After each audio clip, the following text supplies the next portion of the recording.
नमस्कार दोस्तों, मेरे YouTube channel online Hindi teaching with Shiv sir में आप सभी का बहुत बहुत हार्दिक स्वागत है।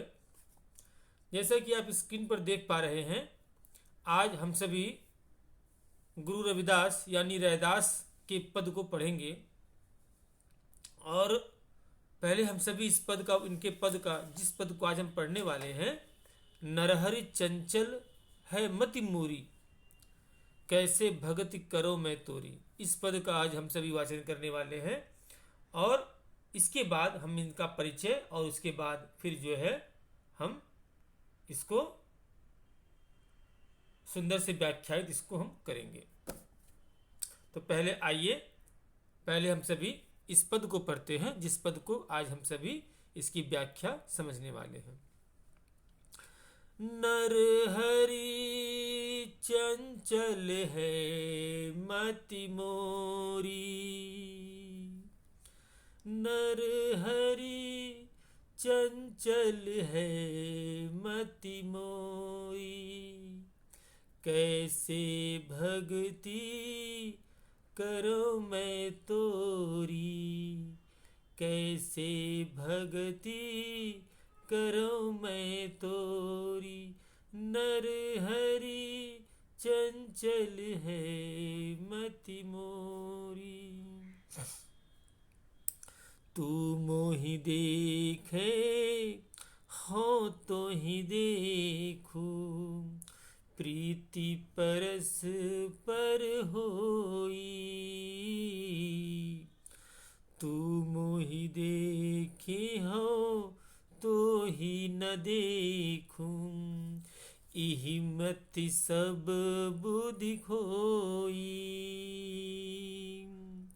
सब घटयंतरी रमसी निरंतरी, मैं देखत नहीं जाना,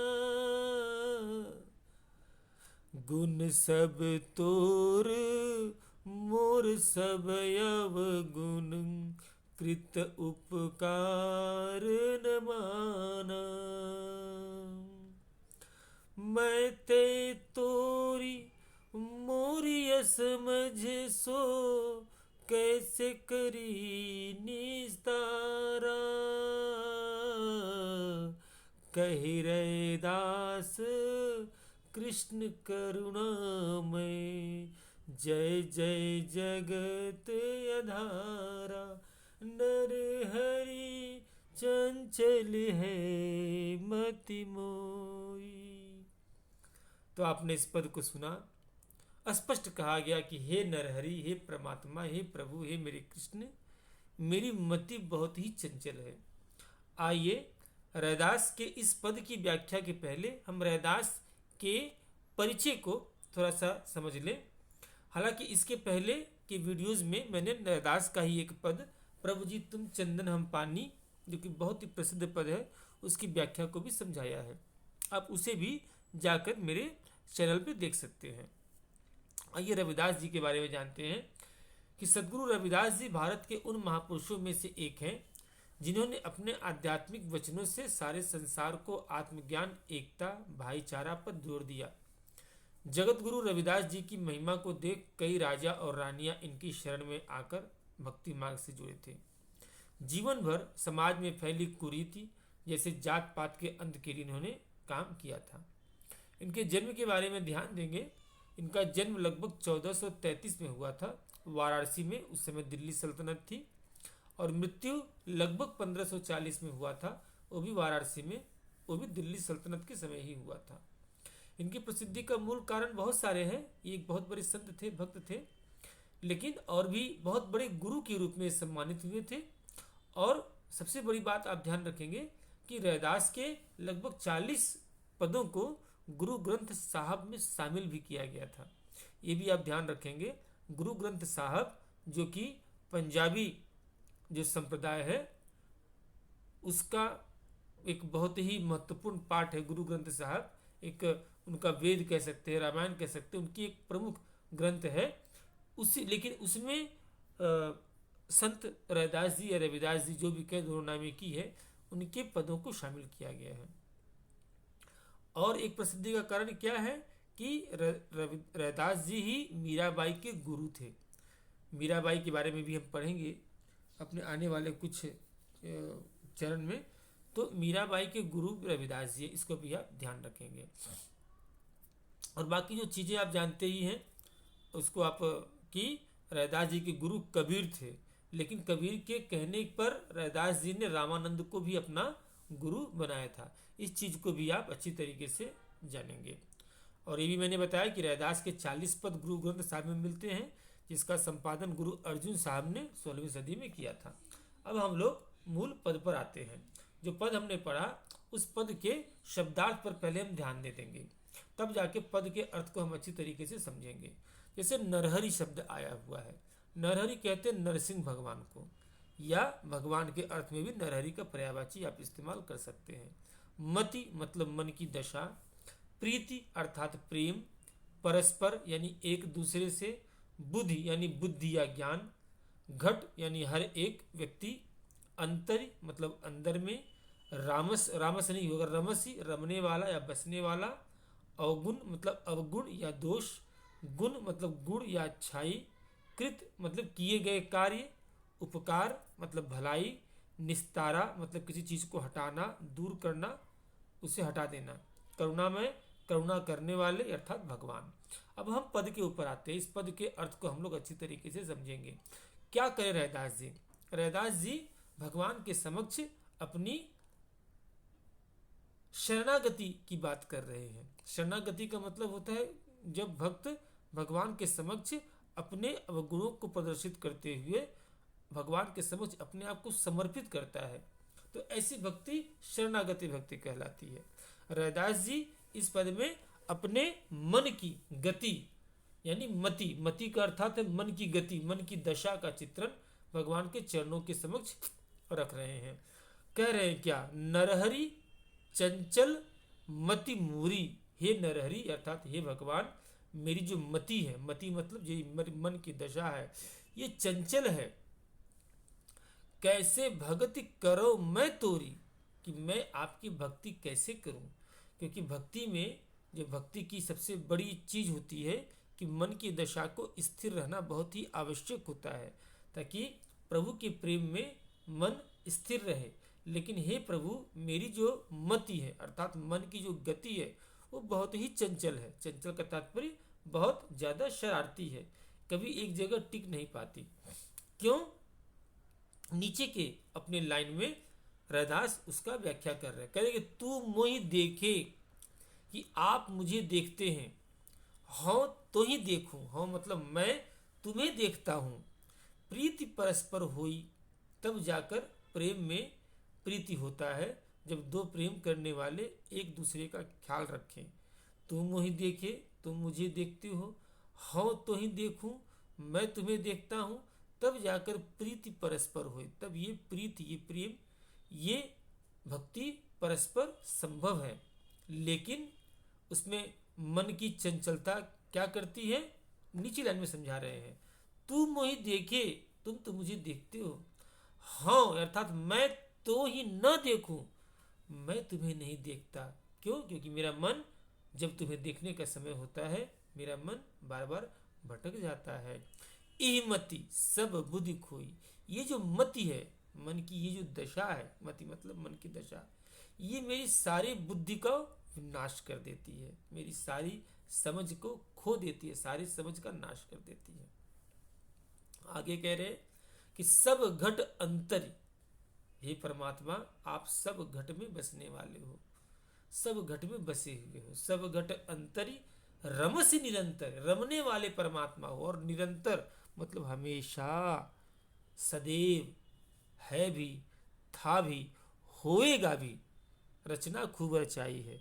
ये आप आज हैं,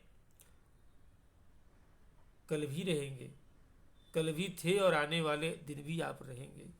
मैं शायद आज हूं, कल नहीं था, कल नहीं रहूंगा, लेकिन आप हे परमात्मा आप आज हैं, कल भी थे और आने वाले कल को भी आप रहेंगे। तो यही बात कह रहे हैं कि सब घट अंतर रमस निरंतर, कि सब घट में रमने वाले हे परमात्मा, सब जगह बसने वाले, सदा बसने वाले। मैं देखत हूं नहीं जाना, देख कर भी मैं नहीं जान पा रहा हूं। क्यों? क्योंकि मेरा मन बार बार संसार में भटक रहा है, मेरा मन बार बार संसार में उलझ रहा है, मेरा मन बार बार संसार की दशा की तरफ आकर्षित हो जा रहा है। इसीलिए ये जानते हुए भी कि आप हर घट में विराजमान हैं, फिर भी मैं आपका दर्शन नहीं कर पा रहा हूं। क्यों? कह रहे हैं गुण सब तोर मोर सब अवगुण। क्योंकि इसमें सारे गुण आपने तो मुझे सब कुछ दिया, मेरे जीवन में जितने भी गुण हैं वो सब आपने मुझे प्रदान किया, लेकिन मैं सारे अवगुणों को इकट्ठा करता रहा, मैं सारे अवगुणों का पुतला बन गया, मैं इन गुणों की कदर नहीं कर रहा हूँ। कहने कि गुण सब तोर मोर सब अवगुण, कृत उपकार न माना। कृत माने किए गए, उपकार माने भलाई, कि आपने जो भलाई की मेरी इस आत्मा के ऊपर जन्म जन्मांतर तक, मैं उसको स्वीकार नहीं कर पा रहा हूँ। मैं अपने स्वार्थ में, अपने आनंद में, अपने आमोद में ही खोया हुआ हूँ। आपने जो इस आत्मा पर, जन्म जन्मांतर की प्यासी आत्मा जो थी, इस पर जो उपकार किया है आपने, मैं उस उपकार को भूल गया हूँ। मेरा मन इस तरह से वाचाल है, मेरा मन इस तरह से बंदर की तरह शरारतें करता है, मेरा मन इस तरह से चंचल है कि आपके उपकार को भूल गया है मेरा मन। इसीलिए कह रहे हैं कि गुण सब तोर मोर सब अवगुण, कृत उपकार न माना। क्या कह रहे हैं? मैं ते तोरी मोर ये समझ सो। यह जो असमझ मेरे अंदर आ गई जीवन में, क्या चीज की असमझ आ गई? कि मैं ते तोरी मोरी, कि मेरा तेरा, ये चीज मेरी है, ये चीज तेरी है, ये तुम्हारा है, ये मेरा है, ये मैं और तू का जो स्वार्थ, ये असमझ, समझ बंदे अच्छी समझ, असमझ मतलब गलत समझ, ये गलत प्रकार की समझ कि मैं तय तोरी मोरी, मैं तुम, तुम्हारा मेरा, यही तो स्वार्थ है, यही तो जीवन है। ये कैसे करे निस्तारा? मैं इस असमझ से अपने आप से कैसे छुटकारा पाऊं? कैसे निस्तार करूं मैं इस चीज को? इस चीज से मैं कैसे दूर हूं? कह रैदास निष्कर्ष स्वरूप में अंतिम लाइन में कहे रैदास, कृष्ण करुणामय। हे कृष्ण, हे प्रभु परमात्मा, आप करुणामय हैं, अर्थात आप करुणा करने वाले हैं। आप अपने भगत की गलतियों को क्षमा करके उस पर करुणा कर देते हैं, क्योंकि आप करुणामय, आपका नाम है। कहे रैदास, कृष्ण करुणामय, जय जय जगत आधारा। हे प्रभु, आप जगत के आधार है, आप है तो ये जगत खुशहाल है, चलायमान है।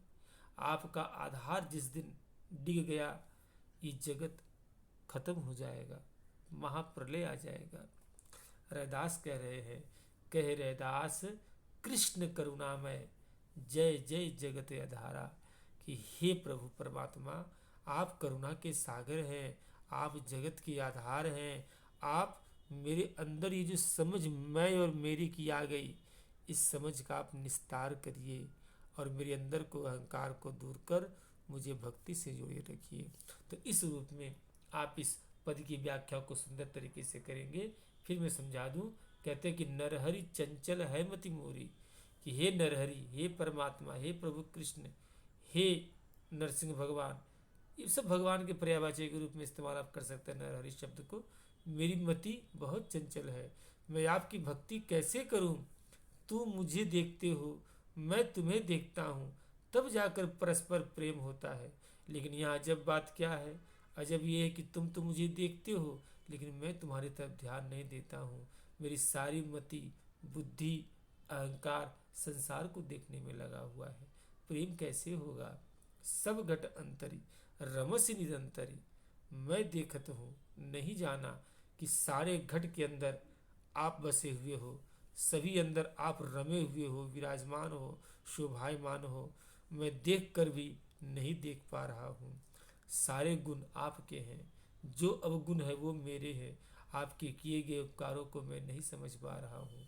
मेरे अंदर जो मैं तय तोर मोर की भावना आ गई, ये स्वार्थ की भावना आ गई कि ये मेरा है, ये तेरा है, ये जो असमझ आ गई है, इसे निस्तार करो प्रभु, क्योंकि आप करुणामय हो, आप जगत के आधार हो। तो इस रूप में हम सभी इस पद की व्याख्या को समझेंगे, और इस पद की व्याख्या को आप अपने दोस्तों के साथ, अपने मित्रों के साथ, जिन्हें भी ज़रूरत हो, अवश्य ही शेयर करें, ताकि उन्हें भी इसका लाभ पहुंच सके। और यदि आप पहली बार मेरे चैनल पर आए हो तो आप निश्चित रूप से मेरे चैनल को सब्सक्राइब करें, और अगर ये वीडियो अच्छा लगे तो इसको लाइक भी करें। और बहुत बहुत धन्यवाद। इसी तरह से पढ़ते रहिए, जीवन में बढ़ चढ़ कर आगे बढ़ते रहिए। आप सभी का बहुत बहुत धन्यवाद।